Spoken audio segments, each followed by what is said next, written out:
అన్న నమస్తే అన్న. నమస్తే అన్న. ఇప్పుడు దేశం అంతా కూడా జమ్మూ కాశ్మీర్లో జరిగిన ఉగ్ర దాడి గురించి మాట్లాడుకుంటున్నారు. సో మరి దాని గురించి మీరేం చెప్తారు? ఫస్ట్ అయితే మన మిస్టేక్ కూడా ఉందని అనిపిస్తుంది కాస్త. ఎందుకంటే కొంతమంది అధికారులు కూడా చెప్తున్నారు ఆడికి ఏమన్నా అపాయం జరిగితే కాపాడటానికి చాలా లేట్ అవుద్ది, ఆడికి పోలేము తీసుకురాలేమని చెప్పేసి. సో మన మిస్టేక్లు ఎంతవరకు ఉన్నాయో ముందు వాటిని సరిదిద్దుకోవాలని కోరుకుంటున్నాను. అక్కడ ఎవరికైనా సరే ఎనీ గవర్నమెంట్ కానీ సరే సరిదిద్దుకోవాలని కోరుకుంటున్నాను. సో ఇటువంటి వాటిని మాత్రం ఉపేక్షించొద్దు. అది ఎవడైనా సరే ఆడ ఉన్న తీవ్రవాది ఏ మతం వాడైనా సరే, మన హిందూ వాడైనా కావచ్చు, బయట వాడైనా కావచ్చు, ఇంకెవడైనా కావచ్చు, ఏ మతం వాడైనా సరే దొరక పట్టేసుకొని పూర్తిగా నేనే ఉరేయండి, కత్తులతో పొడవండి, కోసి పడేయండి అని అంటున్నాను. న్యాయపరంగా ఎటువంటి శిక్ష పడితే అటువంటి శిక్ష ఖచ్చితంగా వేయాలి, ఏ దేశం వాడైనా సరే. ఎందుకంటే అంత పీస్ఫుల్ ప్రాంతాన్ని అక్కడ భయం పుట్టిచ్చేస్తే, అటాకులు చేసేస్తే భారతదేశం ఎదగకుండా ఉండటానికి ఒక అవకాశం అని చెప్పేసి ఇతర దేశాలు భావిస్తున్నాయట. ఇంతకుముందు నేను ఒక మిలిటరీ అధికారి మాటలు వినిచ్చాను ఒక ఛానల్లో, చూసొచ్చాను అనమాట. ఇంతకుముందు మనకు 26/11 ముంబైలో జరిగిందిగా. ఇప్పుడు దగ్గర 6 ఏళ్ళు అవుతుంది కదా. ఈ 6 ఏళ్లలో ముంబై ఆర్థికంగా ఎదగటానికి చాలా టైం పట్టింది, ఇంకా ఎదగలేకపోతుందంట. అంటే ముంబైకి వచ్చే ఇతర దేశాల నుంచి కానీ మనోళ్ళు కానీ వెళ్ళి చూడడానికి టూరిజం పరంగా ఇవాళ రాలేకపోతున్నారట, భయపడుతున్నారట. మెయిన్ రీజన్ ఇదే అంటున్నారు. ఎందుకంటే ఎక్కడైతే ఆర్థికంగా ఎదగటానికి ప్రయత్నం చేస్తున్నదో ఇండియా, అక్కడ రీజన్ ఏంటి, టూరిజమా ఇంకేదైనా. సో అక్కడ భయం పుట్టిచ్చేస్తే అంటే ఇండియన్ గవర్నమెంట్, ఇండియన్ ప్రభుత్వం, ఇండియన్సే కాదు బయట దేశాల వాళ్ళు కూడా టూరిస్టులు ఆడికి పోవడానికి భయపడతారు. సో ఆటోమేటిక్గా మనం ఆర్థికంగా ఎదగటానికి వాళ్ళని భయం పుట్టించవచ్చు, ఆర్థికంగా ఎదగలేకుండా ఉంటుందనే ఉద్దేశంతో చేసే అటాక్లు అంటే ఇవి. కావాలని ఏదో వాళ్ళని కొట్టేద్దాం, చంపేద్దాం అనే ఉద్దేశంతో కదంట. అంటే మన పునాదుల నుంచి కూడా మనని ఎదగకుండా చేయడానికి ప్రయత్నం చేస్తున్నారు. సో అటువంటి వాళ్ళని ఏ తీవ్రవాదైనా సరే, ఏ మతం వాడైనా సరే వాళ్ళని కూడా పునాదులతో సహా లేపాలని కోరుకుంటున్నాను. ఇప్పుడు డెవలప్మెంట్ అడ్డుకోవడానికి వాళ్ళు చేశారనుకుంటే మరి అక్కడ ఓన్లీ హిందువులనే టార్గెట్ చేసి ఇండియన్ ఆర్మీ డ్రెస్ వేసుకొని దొంగచాటుగా వచ్చి అటాక్ చేయడం, మరి దీన్ని ఏ విధంగా చూడొచ్చు? ఆడ పూర్తిగా హిందువులే ఉన్నారని ఏం లేదు కదా. ఐడి కార్డ్ చెక్ చేసిన రీజన్ ఏంటంటే గవర్నమెంట్ ఎంప్లాయీసా కాదని చెక్ చేస్తున్నారంట. అంటే వీడు ఒక ఉద్యోగియే కాదా, గవర్నమెంట్కి సేవ చేస్తున్నాడా, ఏ గవర్నమెంట్ కైనా సరే, ఇండియన్ గవర్నమెంట్ అంటే స్టేట్ గవర్నమెంట్ ఉండొచ్చు, సెంట్రల్ గవర్నమెంట్ ఉండొచ్చు, ఇండియన్ గవర్నమెంట్లో పనిచేస్తున్నారా లేదని ముఖ్యంగా ఇది చెక్ చేసి పంపిస్తున్నారంట. అక్కడ కులం మతాన్ని అని చూడలేదు. కానీ గవర్నమెంట్ సపోర్ట్ చేస్తున్నారంటే గవర్నమెంట్ ఒక విధంగా ఇండియాని ఆర్థికంగా ఎదగడానికి చేసే ప్రయత్నంగా. సో అటువంటి వాళ్ళ మీద అటాకులు చేసేస్తే గవర్నమెంట్ ఉద్యోగులు భయపడతారు. ఎటువంటి ఏదైనా సందర్భంలో అరే నేను ఈరోజు నేను కష్టపడితే నా గవర్నమెంట్కి ₹1 ఆదాయం పోతుందని అటువంటి ద్వారా వాడు బయటకు వస్తాడు కదా, హైలైట్ అవుతాడు కదా, గవర్నమెంట్కి ఏదైనా అవార్డులు ఇవ్వడానికి ప్రయత్నం చేస్తారు కదా. అటువంటిప్పుడు ఏంటంటే వాడు న్యూస్ ఛానల్ హైలైట్ అవుతూ ఉంటాడు. సో అటువంటి వాళ్ళకి భయం పుట్టుద్ది అనమాట. సో గవర్నమెంట్ ఉద్యోగుల మీద ప్రయత్నం చేశారు అటాక్ చేయడానికి. సో ఆర్థికంగా మన దేశాన్ని ఆర్థికంగా ఎదగకుండా ఉండటానికి ఇప్పుడు ఒకరిద్దరు గవర్నమెంట్ ఉద్యోగులు చంపేశాను అనుకో, ఇంకో గవర్నమెంట్ ఉద్యోగి భయపడతాడు. సో ఇటువంటి ప్రయత్నాలు జరుగుతున్నాయని తెలిసింది. ఖచ్చితంగా గవర్నమెంట్ ఉద్యోగులు కాదు, ప్రైవేట్ ఉద్యోగులు కూడా చాలా బాగా పనిచేస్తున్నారు. వాళ్ళకు వచ్చే రివార్డులు అవార్డులు కూడా చాలా ఉన్నాయి. సో వీళ్ళందరూ ఎవరు ఎంత కష్టపడ్డా మన దేశానికి డెవలప్ చేయడానికి ట్రై చేస్తున్నారు. సో అలాగే టూరిజం పరంగా ఎదిగితే ఇతర దేశాలే కాదు, మన దేశాల నుంచే కాదు ఇతర దేశాల నుంచి వచ్చే టూరిస్టులు కూడా భయపడతారు, ఆర్థికంగా ఎదగకుండా చేయొచ్చనే ఉద్దేశంతో చేస్తున్నారట. సో ఇది మాత్రం చాలా తప్పు. ప్రతి ఒక్కరు అందరు ఖండిస్తున్నారు. నేను కూడా ఒక సామాన్య యువకుడిగా ఖండిస్తున్నాను. ఇదైతే తప్పు. వాడు ఎవడైనా సరే, ఏ దేశం వాడైనా సరే, ఏ మతం వాడైనా సరే దొరకబట్టేసుకుని న్యాయపరంగా లా పరంగా ఎటువంటి శిక్షలు ఉంటే అటువంటి శిక్షలు వేయాలి.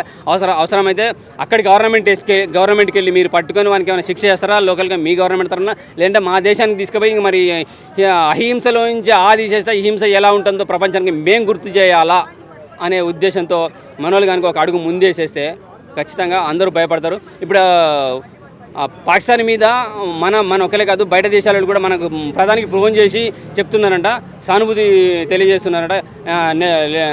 ఇది ట్రంప్తో కాదు ఏదో వీడియో ఒకటి బయటపడ్డది. అలాగే నేపాల్ ప్రభుత్వం కూడా అలా సపోర్ట్ చేస్తున్నారని తెలిసింది. ప్రతి దేశం సపోర్ట్ చేస్తున్నారంట. సో పాకిస్తాన్ అని అంటున్నారు. అది ఎవరైనా సరే, మనోడు కావచ్చు, బయటోడు కావచ్చు, నేపాల్ కావచ్చు, చైనాడు ఎవరైనా సరే ఖచ్చితంగా దొరకబట్టేసుకోండి. అటాక్ చేసిన మాత్రం న్యాయపరంగా శిక్షలు వేయాలని కోరుకుంటున్నాను. నెక్స్ట్ ఒకటి అక్కడ లోకల్ గవర్నమెంట్. సార్ నమస్తే. సార్ నమస్తే. ఇప్పుడు మన జమ్మూ కాశ్మీర్లో ఇండియన్స్ మీద కొంతమంది ఉగ్రవాదులు దాడి చేయడం జరిగింది. సో మరి దాన్ని మనం ఏ విధంగా చూడవచ్చు? ఏ విధంగా అంటే అది పొరపాటు చేయడంలో చాలా నేరం అనుకోవాలా. అది పొరపాటు, చాలా తప్పు. అంటే ఎవరైతే అటాక్ చేశారో ఉగ్రవాదులు, వాళ్ళ మన ఇండియన్ ఆర్మీ యొక్క డ్రెస్ వేసుకొని వచ్చి దొంగచాటుగా అటాక్ చేశారు హిందువుల మీద, అది కూడా. సో మరి వీళ్ళకు ఎలాంటి శిక్షలు వేస్తే బాగుంటుంది? వాళ్ళకంటే ఎక్కువ శిక్ష వేయాల. వీళ్ళు మన ఇండియా వాళ్ళకన్నా ఇంకా ఎక్కువ శిక్షనే వేయాలి వాళ్ళకి. అంటే ఇప్పుడు నార్మల్గా అరెస్ట్ చేస్తే వాళ్ళని ఏదో బెయిల్ మీద బయటికి రావడం, కొన్ని రోజులు మేపడం జరుగుతుంది. సో ఆన్ ది స్పాట్ ఉరి శిక్ష వేయడం ఇలాంటివి చేస్తే బాగుంటుంది అంటారా? అట్లా చేస్తే బాగుండదు. వాళ్ళకి మనకి ఎంత వాళ్ళు ఉగ్రవాదులు కదా, ఉగ్రవాదులు. ఇండియన్స్ చంపేసినప్పుడు వాళ్ళని ఇట్లా చేస్తేనే కరెక్ట్ అని చాలా మంది అంటున్నారు. అంటున్నారు కానీ అట్లా చేసే ధ్యాన తప్పు. వాళ్ళకి ఏమంటే బెయిల్ మీద వచ్చేస్తారు. వాళ్ళు వచ్చేసిన తర్వాత వాళ్ళు ఏం చేస్తారు, ఒక 2 నెలలు 3 నెలలు 4 నెలలు ఉంటారు, వచ్చేస్తారు. వచ్చేసి మళ్ళా ఇంకొక తిరిగి వాళ్ళ మీద మన అంటే ఇంటి వాళ్ళ మీద వాళ్ళని చంపేస్తే కరెక్ట్ అంటారు. వాళ్ళని ఏమి లేబెట్టకూడదు వాళ్ళని అసలుకి. అంటే అలాంటి వాళ్ళు లేకుండా చేయడం. అలాంటి వాళ్ళని లేనట్టు చేయాలి, వాళ్ళని ఏం లేనట్టు చేయాలి. సార్ నమస్తే సార్. ఇప్పుడు దేశం అంతా కూడా ఉలిక్కి పడుతున్న న్యూస్ ఏంటంటే జమ్మూ కాశ్మీర్ లో ఉగ్రవాదుల దాడి. సో మరి దాన్ని ఏ విధంగా చూడొచ్చు మనం? ఇది పిరికి చర్య, చేతకాని చర్య. ఈ ఉగ్రవాదులు కేవలం టూరిస్టులు, వాళ్ళు చాలా అమాయకులు. పాపం ఎంతోమంది ఎన్నో ఆశలతోటి పెళ్ళయ్యి సరదాగా వచ్చి ఏదో సమ్మర్ కదా ఇక్కడ ఎంజాయ్ చేద్దాము, కాసేపు చేసి చల్లగా ఉంటుంది కదా అనే ఉద్దేశంతో వస్తే వాళ్ళ మీద ఈ యొక్క ఉగ్రవాదులు కాల్పులు జరపడము సెపరేట్గా. నేను ఇప్పుడు ఎన్నో సంఘటనలు ఇలా, ఇప్పుడు మన బొంబాయి తాజ్మహల్లో జరిగింది, ఇక్కడ గోకుల్ చాట్లో జరిగింది, ఇక్కడ లుంబిని పార్కులో జరిగింది. దాంట్లో హిందువులు, ముస్లిమ్స్, క్రిస్టియన్స్ అవి ఇవి మతభేదాలు లేకుండా కాల్చిపారేశారు, ఎంతో జరిగింది. ఇక్కడ కేవలం ఏంటంటే ఒక సెపరేట్గా మగవాళ్ళని ఎన్నుకుని వాళ్ళలోని హిందువుల్ని ఎన్నుకుని వాళ్ళని టార్గెట్ చేసి చంపేశారు. ఐడి కార్డులు చూసి ప్యాంట్లు ఇప్పేసి, అదే కాకుండా ఇండియన్ ఆర్మీ డ్రెస్ వేసుకొని వచ్చి అటాక్ చేయడం అంటే ప్రీ ప్లాన్ అనుకోవచ్చా? 100% ప్రీ ప్లాన్డ్. ఇదేంటంటే వాళ్ళ ఉనికిని చాటుకోవడం కోసం చేసినటువంటి చర్య తప్ప దీంట్లో ఎటువంటిది లేదు. ఇది చాలా మోసపూరితమైనటువంటి చర్య. మొత్తం అందరూ కూడా దీన్ని మేము ఖండిస్తున్నాము, దేశం అంతా. నెక్స్ట్ ఇలాంటివి జరగొద్దంటే మన ఇండియన్ గవర్నమెంట్ నుంచి ఇలాంటి చర్యలు తీసుకోవాలి సార్. మనం జరగద్దంటే నేను ఒక విషయం చెప్పమంటారా? మన లాలో ఉండేటటువంటి లొసుగుల మూలాన్ని ఈ పనులన్నీ జరుగుతున్నాయి. కారణం ఏంటంటే వీళ్ళు దొరకడం, వీళ్ళ చట్టరీత్యా చట్టము, ఒక కోర్టు, ఒక పద్ధతి, జైల్లో పెట్టడం, వాళ్ళని మేపడము, వాళ్ళకి ఆ తర్వాత ఏదో 10-20 సంవత్సరాల తర్వాత వాళ్ళకి ఏదో శిక్ష వేయడము. ఆ గోకుల్ చాట్లో జరిగిన వాళ్ళకి మొన్న శిక్ష పడింది, ఆ బొంబాయిలో జరిగినట్టు వాళ్ళకి తర్వాత ఎప్పుడో పడింది. ఆన్ ది స్పాట్ షూట్ చేయడం కాదు, వాళ్ళని స్తంభాన్ని కట్టి పెట్రోల్ పెట్టి తగలబెట్టేయాలి, లేదా భూమిలో బాధ పెట్టేయాలి. ఇలాంటివన్నీ చేసినప్పుడే ఈ అరాచకాలన్నీ కొద్దిగా తగ్గుతాయి. కానీ ఈ శిక్షాశిస్తులన్నీ నేను చెప్పినట్టుగా ఈ గవర్నమెంట్ ఒప్పుకోదు. సార్ ఇప్పుడు యాజ్ ఏ ఇండియన్ గా ఇలాంటి ఉగ్రవాదులకు మీరు ఏం చెప్తారు సామాన్య ప్రజల? ఇప్పుడు ఉగ్రవాదులు ఎదుర్కోవాలి, వాళ్ళు నిజంగా ధైర్య సాహసాలు ఉంటే రండి, మిలిటరీని ఎదుర్కోండి, వాళ్ళతో చేయండి. ఇప్పుడు ఎలాగైతే మిలిటరీలో ఒక వ్యక్తి మిలిటరీ ఆఫీసర్ కానీ మిలిటరీ వాళ్ళు చనిపోతే గవర్నమెంట్ ఎంత వాళ్ళకి జరుగుతుందో అదే విధంగా వీళ్ళని ఆదుకోవాలి. మొన్న ఇప్పుడు 28 మంది చనిపోయారు, కొంతమంది హాస్పిటల్లో ఉన్నారు. 1,00,000, 2 లక్షలు, 10 లక్షలు చనిపోయిన వాళ్ళు 10 లక్షలు ప్రకటించారు. ఈ 10 లక్షల రూపాయలతోటి వాళ్ళ జీవితాలు ఏమీ గడవవు. ఈ 10 లక్షలు బ్యాంకులో వేసుకుంటే నెలకి 6,000 వస్తాయి. ఈ 6,000 రూపాయలతోటి వాళ్ళ లైఫ్ కనీసం దేనికి కూడా రాదు. సార్ నమస్తే. నమస్తే అండి. ఇప్పుడు దేశం అంతా కూడా ఉలిక్కి పడుతున్న న్యూస్ ఏంటంటే జమ్మూ కాశ్మీర్లో ఉగ్రవాదుల దాడి. సో మరి దీన్ని ఏ విధంగా చూడొచ్చు మనం? అంటే ప్రస్తుతం ఏంటంటే చాలా వరకు శాంతి భద్రతలు కంట్రోల్లో ఉన్నాయి, ప్రజలు చాలా బాగున్నారు. ఎక్కడా కూడా అంటే ఈ మధ్య కాలంలో ఎప్పుడు కూడా ఇటువంటి సంఘటనలు జరగలేదు. మళ్ళొక్కసారి ఏంటంటే జమ్మూ కాశ్మీర్ ఇట్లాంటి విషయంలో దాడులు జరిగే విషయంలో అంటే ఇటువంటి జరగడం అనేది చాలా బాధాకరం. ఇంకోటి ఏంటంటే యావత్ తెలుగు వాళ్ళు, భారతదేశ ప్రజలు అందరూ కూడా మళ్ళొకసారి భయభ్రాంతులకు గురయ్యే అవకాశం ఉంది. అంటే చాలా వరకు ప్యానిక్ అవుతారు. అంటే ఒక భారతీయులకి ఇటువంటి వాటి మీద అంటే మనం ఇప్పుడు రోజు రోజుకు భద్రత పెరిగిపోయింది, ఇలాంటి ఉగ్రవాదుల దాడులు అనేది ఇంకా ఉండవు, దాదాపుగా మర్చిపోయిన టైంలో ఇలాంటివి పునరావృతం కావడం అనేది కొంచెం బాధాకరం. ఇప్పుడు అటాక్ చేసిన వాళ్ళు డైరెక్ట్ గా కాకుండా మన ఇండియన్ ఆర్మీ యొక్క డ్రెస్ వేసుకొని వచ్చి వెనక అంటే వాళ్ళని ఈ విధంగా చేయడము ప్రీ ప్లాన్ అనుకోవచ్చు పక్క? ఖచ్చితంగా ప్రీ ప్లాన్డ్ అయి ఉంటుంది, దాంట్లో ఎటువంటి సందేహం లేదు. అంటే వాళ్ళు చొరబడటానికి, అటాక్ చేయడానికి వాళ్ళ యొక్క ఎట్లయితే బాగుంటుంది అనేది వాళ్ళు ఖచ్చితంగా సన్నాహాలు చేసుకుంటారు. కాబట్టి ఆ సన్నాహంలో భాగంగా జరిగింది ఇదని అనుకుంటున్నాం. అంటే ఇప్పుడు అక్కడ చంపేసిన వాళ్ళని కూడా ఓన్లీ వాళ్ళ ఐడి కార్డ్స్ చూసి పురుషులను అయితే ప్యాంట్స్ ఇప్పేసి మరి వీళ్ళు హిందువులా కాదని జడ్జ్ చేసుకొని మరి వాళ్ళని చంపేయడం జరిగిందండి. సో మరి ఇదంతా దేనికోసం? మత విద్వేషాలు ఏమైనా రేకెత్తించడానికి అనుకోవచ్చా? ఖచ్చితంగా ఏంటంటే బేసిక్గా ఏంటంటే మత విద్వేషాలు అనేవి ఖచ్చితంగా ఇప్పుడు ఉన్న దాంట్లో ఏంటంటే ఒకనొక కాలంలో అవన్నీ అయిపోయినాయి. కానీ ఇప్పుడు ఏంటంటే కొత్తగా వీటిని ఇంజెక్ట్ చేసే ప్రయత్నం జరుగుతూనే ఉంది. దానిలో భాగంగా ఏంటంటే మత విద్వేషాలను రెచ్చగొట్టే దిశగా కూడా జరిగే అవకాశం కూడా ఉంది. ఎందుకంటే రాజకీయం మొత్తం కూడా పులుముకుంటుంది ఈ మత విద్వేషాలతోటి.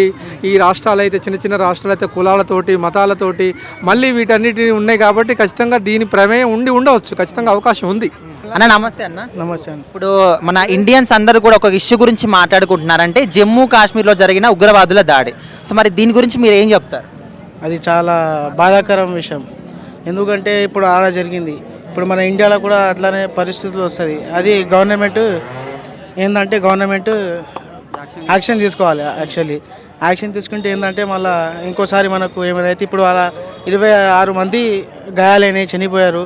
వాళ్ళకు కూడా కొంచెం చూడాలని చూస్తున్నా. అన్న అక్కడ ఎవరైతే ఉగ్రవాదులు దాడి చేశారో వాళ్ళందరూ కూడా మన ఇండియన్ ఆర్మీ యొక్క డ్రెస్ వేసుకొని అంటే మన వాళ్ళకి వచ్చి వాళ్ళ మీద అటాక్ చేయడం జరిగింది. సో దీని వెనకాల ఏమైనా పక్క ప్లానింగ్ ఉంది అనుకోవచ్చా? ఉన్నది ఎందుకంటే అది ఉన్నది కాబట్టి అట్లా చేసుకుంటారు వాళ్ళు. అదే అయితే తప్పు అన్న. దానికైతే గవర్నమెంట్ ఫోకస్ దాని మీదనే పెట్టాలి. ఇప్పుడైతే దాని యాక్షన్ తీసుకుంటే ఇక ఏదైనా.